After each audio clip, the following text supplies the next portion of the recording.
نحمده ونصلي على رسوله الكريم اما بعد قال الله تبارك وتعالى في كلامه المجيد اعوذ بالله من الشيطان الرجيم بسم الله الرحمن الرحيم النبي اولى بالمؤمنين من انفسهم وازواجه امهاتهم قال النبي صلى الله عليه وسلم كمل من الرجال كثير ومن النساء مريم وآسية وفضل عائشة للنساء كفضل السريد على سائر الطعام أو كما قال رسول اللہ صلی اللہ علیہ وسلم۔ آج کے درس میں سیدہ عائشہ صدیقہ رضی اللہ تعالی عنہ کے بارے میں کچھ معروضات عرض کرنے ہیں۔ سیدہ عائشہ کا نام عائشہ ہے اور آپ کا لقب جو ہے وہ صدیقہ بھی ہے اور حمیرہ بھی ہے، اور آپ کی کنیت جو ہے وہ عبداللہ ہے۔ اصل میں عبداللہ جو ہیں عبداللہ وہ آپ کی بہن بی بی اسماء کے بیٹے ہیں۔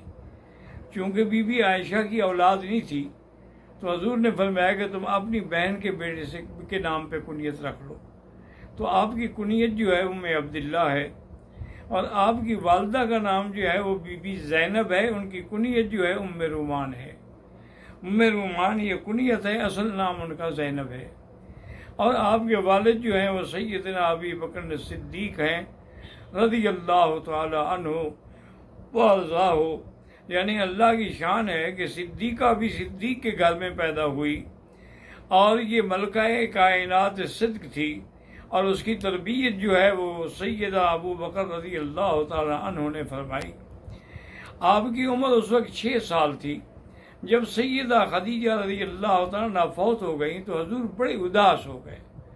حضور کو ایک تو تنہائی، اور دوسرا سیدہ خدیجہ محسن اسلام تھیں اور محسن محمد مصطفیٰ تھیں صلی اللہ علیہ وسلم۔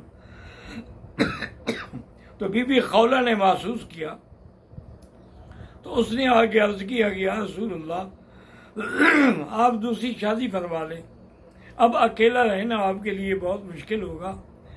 حضور نے فرمایا تم کیا مناسب سمجھتی ہو؟ تو خولہ نے کہا کہ حضور اگر آپ اجازت دیں تو میں حضرت ابو بکر سے بات کروں، ان کی بیٹی عائشہ کی۔ آپ نے فرمایا ٹھیک ہے بات کرو، ہو سکتا ہے وہ راضی ہوں یا نہ ہوں۔ تو بی بی خولہ نے آ کر سیدنا ابو بکر اور آپ کی بیوی سے اس بات کا ذکر کیا، تو انہوں نے کہا کہ مرحباً و اہلاً، ہمیں اس سے زیادہ اچھا رشتہ کون سا مل سکتا ہے۔ تو لہذا حضور صلی اللہ علیہ وسلم کا نکاح جو ہے وہ بی بی عائشہ سے اس وقت ہوا جب آپ کی عمر 6 سال تھی، اور حق المہر جو ہے وہ 500 درہم رکھی گئی، لیکن رخصتی نہیں ہوئی۔ رخصتی حضور پاک صلی اللہ علیہ وسلم جب ہجرت فرما کر مدینہ منورہ میں تشریف لائے تو اس کے بھی کافی عرصے کے بعد حضرت ابو بکر نے خود آ کے عرض کیا کہ یا رسول اللہ صلی اللہ علیہ وسلم آپ اپنی بیوی کو گھر کیوں نہیں لے آتے؟ آپ عائشہ کو رخصتی کرا کے اپنے گھر لے آئیں۔ آپ نے فرمایا ابو بکر اصل بات یہ ہے کہ میرے پاس حق المہر کے پیسے نہیں ہیں، اور میں حق المہر دیے بغیر اس کو اپنے گھر میں نہیں لانا چاہتا۔ تو حضرت ابو بکر صدیق مسکرائے اور کہا یا رسول اللہ میرا مال جو ہے وہ کس کا ہے؟ اور 500 درہم حضرت ابو بکر صدیق نے دیے، کہا حضور یہ لے لیں اور عائشہ کو بھجوا دیں۔ تو حضور صلی اللہ علیہ وسلم نے بی بی عائشہ کو 500 درہم حق المہر بھجوائی۔ اس طرح رخصتی ہو کر حضور صلی اللہ علیہ وسلم کے گھر میں آئیں۔ وہ گھر جو ہے کوئی محل نہیں تھا، کوئی بنگلہ نہیں تھا، بلکہ آپ کی مسجد کے بالکل قریب ایک حجرہ تھا جس کی لمبائی چوڑائی 7 ہاتھ تھی، اور کچی دیوار مٹی کی دیواریں تھیں، اور جس کی چھت پر اپنا کھجور کے پتے اور کھجور کی چھڑیوں سے چھت ڈالی گئی تھی۔ یہ سیدہ عائشہ کا گھر تھا، اور آپ کی جائیداد میں کیا تھا؟ ایک مشکیزہ تھا پانی کا، اسی طرح ایک چکی آٹا پیسنے کی تھی، اور اسی طرح کچھ جو تھے، کچھ گندم تھی اور کچھ کھجوریں تھیں۔ یہ جائیداد تھی، لیکن اس کے باوجود بی بی عائشہ رضی اللہ عنہ اتنی صابر، اتنی قانع، اتنی شاکر تھیں کہ کبھی آپ کے دل پہ کسی قسم کا ملال نہ ہوا۔ ایک دن میرے آقا رحمت دو جہاں صلی اللہ علیہ وسلم بیٹھے تھے گھر میں، اور اپنے کپڑے کو ٹانکا لگا رہے تھے. گرمی کا موسم تھا. حضور کے چہرے پر پسینے آ گئے تو بی بی عائشہ بڑے غور سے دیکھ رہی تھی. جب حضور نے نظر اٹھائی تو کہا عائشہ کیا دیکھ رہی ہو؟ کیا حضور آپ کے ان پسینے کے جو قطرے ہیں ان میں جو نور چمکتا ہے میں اس کو دیکھ رہی ہوں. اور خدا کی قسم لوامی زلیخا لو رأین جبینہ لقطعن قلوبہن. اب بی بی عائشہ کہنے لگی خدا کی قسم ہے اگر بی بی زلیخا پر ملامت کرنے والی مصر کی عورتوں نے جمال یوسف دیکھا تھا، اگر وہ میرے محبوب کا جمال دیکھ لیتی تو اپنے ہاتھ ٹکڑے کر دیتی، اپنے ہاتھوں کے بجائے دلوں کو ٹکڑے کر دیتی. اور اسی پر بی بی عائشہ صدیقہ نے سرکار دو جہاں کی مدح میں ایک قصیدہ بھی لکھا تھا کہ لنا شمس وللآفاق شمس وشمسی احسن من شمس السمائی. ایک دنیا کا سورج ہے، ایک میرا سورج ہے. میرا سورج جو ہے وہ دنیا کے سورج سے اچھا ہے. اس کی دلیل دی کہ شمس الآفاق تطلع بعد فجر، کہ سورج دنیا کا جو ہے وہ تو سورج صبح کے بعد نکلتا ہے. وہ شمسی تطلع بعد العشائی، لیکن میرا سورج جو ہے وہ عشاء کے بعد بھی روشن ہوتا ہے. تو سیدہ عائشہ فی الحقیقہ شاعرہ بھی تھیں، عالمہ بھی تھیں، ادیبہ بھی تھیں، ذکیہ بھی تھیں اور بے انتہا سخی بھی تھیں. ایک دفعہ حضرت معاویہ نے 1,00,000 درہم بھیجا ہدیہ، تو بی بی عائشہ نے چلانا شروع کیا. اس دن آپ روزے سے تھیں تو افطار کے آنے سے پہلے وہ پیسے ختم ہو گئے اور باندی سے کہا کہ کوئی چیز لے آؤ اپنا افطار کے لیے. تو اس نے کہا بی بی آپ نے تو 1 درہم بھی نہیں دیا کہ ہم بھی آج اچھی طرح افطار کر رہے تھے، پانی اور کھجور کے سوا کچھ نہیں ہے. تو آپ نے 1,00,000 تو خرچ کر دیا لیکن اپنے افطار کا اور اپنے فطور کا کوئی بھی خیال نہیں کیا. اسی طرح عبداللہ زبیر نے 2 بوریاں پیسوں کی بھر کے بھیجی. تو سیدہ نے صبح سے جو بیٹھی شام تک سارے چلا دیے، 1 ریال بھی اپنے لیے نہیں بچایا. عبداللہ زبیر آپ کے بھانجے تھے، ان کو پتہ لگا، انہوں نے کہا بھئی اچھی بات یہ کیا ہے کہ سارا کو لٹا دو، ہم بھیجتے ہیں کہ بی بی عائشہ کچھ اپنے اوپر بھی خرچ کرے لیکن وہ اپنے اوپر 1 پیسہ بھی خرچ کر نہیں لیتی، اب ان کو کنٹرول کرنا پڑے گا. تو جب بی بی عائشہ کو پتہ لگا کہ اچھا میرا بھانجا مجھے خیرات سے روکتا ہے، میں آج کے بعد اس سے بات نہیں کروں گی. بڑی مشکلوں کے بعد، سینکڑوں سفارشوں کے بعد آپ نے عبداللہ بن زبیر کو معافی عطا فرمائی. اور بی بی اتنی خوف کرتی تھی، ایک دفعہ قسم کھا لی، بیویوں نے توڑوا دی وہ قسم، تو آپ نے اس کے کفارے میں 40 غلام آزاد کیے. تو آپ نے 67 غلام آزاد کیے ہیں اپنی زندگی میں.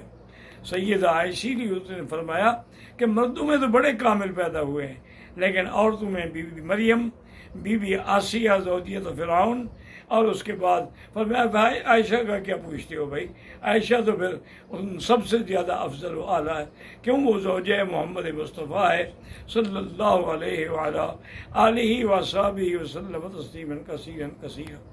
اسی طرح بڑے بڑے صحابہ آپ حیران ہوں گے کہ ابو موسیٰ اشعری، حضرت عباس، حضرت ابو ہریرہ، حضرت عبداللہ بن عمر، یہ تمام صحابہ بی بی عائشہ کے شاگرد تھے. تابعین میں سے 200 تابعین بی بی عائشہ کے شاگرد تھے. اور بی بی عائشہ نے حضور کی 2010 حدیثیں روایت کی ہیں جن میں 686 حدیثیں جو ہیں وہ صحیحین میں ہیں، یعنی بخاری اور مسلم میں. اور بڑے بڑے صحابہ کو جب کوئی اشکال آتا تو وہ بی بی عائشہ سے آ کے مسئلہ حل کرتے. ایک دفعہ حضرت کی خدمت میں آیا تو بعض نے کہا کہ بی بی یہ قرآن شریف میں آتا ہے کہ ان الصفا والمروہ من شعائر اللہ فلا جناح علیہ ان یطوف بہما، تو یہ لفظ فلا جناح علیہ تو معنی یہ ہے کہ اس کا دوڑنا کوئی ضروری نہیں ہے، واجب نہیں ہے، اگر معنی مستحب ہے. بی بی نے کہا تم نے سمجھا ہی نہیں، اگر ایسا ہوتا تو اللہ فرماتے فلا جناح علیہ ان لا یطوف بہما، آپ نے فرمایا ان یطوف بہما، اس کا معنی یہ نہیں کہ مستحب ہے، بلکہ کفار مکہ نے صفا و مروہ پہ بت رکھے ہوئے تھے تو بعد میں بت ختم ہو گیا لیکن صحابہ کے دل میں کھٹکتا تھا کہ آج ہم اسی جگہ پر صفا دوڑیں. اللہ نے قرآن نازل کر دیا، کیا کہہ رہے ہو تم، یہ تو شاعر اللہ ہیں، اگر کسی نے شاعر اللہ کی بے حرمتی کی تھی تو اس کی عزت تو اور مقام تو ختم نہیں ہو جاتا. تو حضور بھی صفا دوڑتے رہے اور صحابہ بھی صفا دوڑتے رہے. تو وہ مسئلہ جو ان کو سمجھ نہیں آیا تھا فوراً سمجھ آ گیا. اسی طرح ایک دفعہ ایک صحابی نے آ کے پوچھا کہ عائشہ، قرآن میں آتا ہے